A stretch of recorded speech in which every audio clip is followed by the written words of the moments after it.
وعيد على طول حلو قوي، انما يقطع فتح مبروك وتتخطف منه. هل هيعمل هاتوا خد ولا يخش ويشرخ ويشرخ وهدف؟ يا سلام، عمر جابر.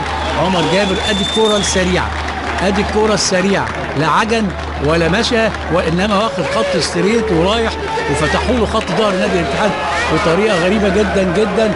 عمر جابر يحط هدف جميل جميل جميل بمجهود فردي حلو حلو حلو.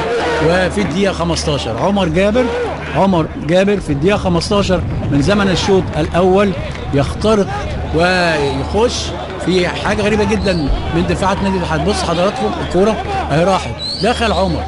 هنا بقى عمر احسن من حازم في الحاجات دي، وعنده وعي. بصوا الراجل وصله ولعبها حلوه حلوه حلوه حلوه. ادي عمر بيروح، حازم بيروح لغايه لما يخبط في الراجل، انما ده عارفه بيعمل ايه. عمر لعبها حلوه قوي قوي قوي قوي بهدف مباغت لنادي الاتحاد في اللحظات اللي كان الاتحاد واقف فيها على رجله، انما خطأ قاتل. مين اللي وسع للناس دي؟ مين اللي خلى الراجل ده يروح؟ مين اللي ما طارق حامد لم الكرة لعيد، وعيد لأحمد سمير، يلم أحمد سمير ويعدي وماشي ويلفها حلوة حلوة وجون. يا سلام يا سلام، باسم باسم باسم.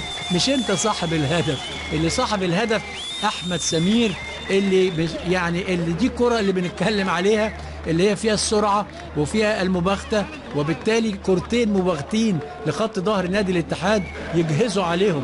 واحدة في الدقيقة يعني 17 من زمن الشوط الثاني، وواحدة في الدقيقة 15 من زمن الشوط الأول. عمر جابر وباسم مرسي يتابع كرة أحمد سمير الجميلة جميلة جميلة جدا في الدقيقة 17 من زمن الشوط الثاني. بص بقى السرعة، هو راح عدى. احسن حاجه وانت بتجري شيل، وانت بتجري الدفاع يكون لسه ما تمركزش. وادي هدف حلو حلو، هدف اوروبي اهو. وعدى الراجل من باسم، قال له اوعى كده يا راجل انا هرفعها. وادي بقى الكره الحلوه دي، الكره الحلوه اللي فيها تمرير وفيها سرعه وفيها متابعه.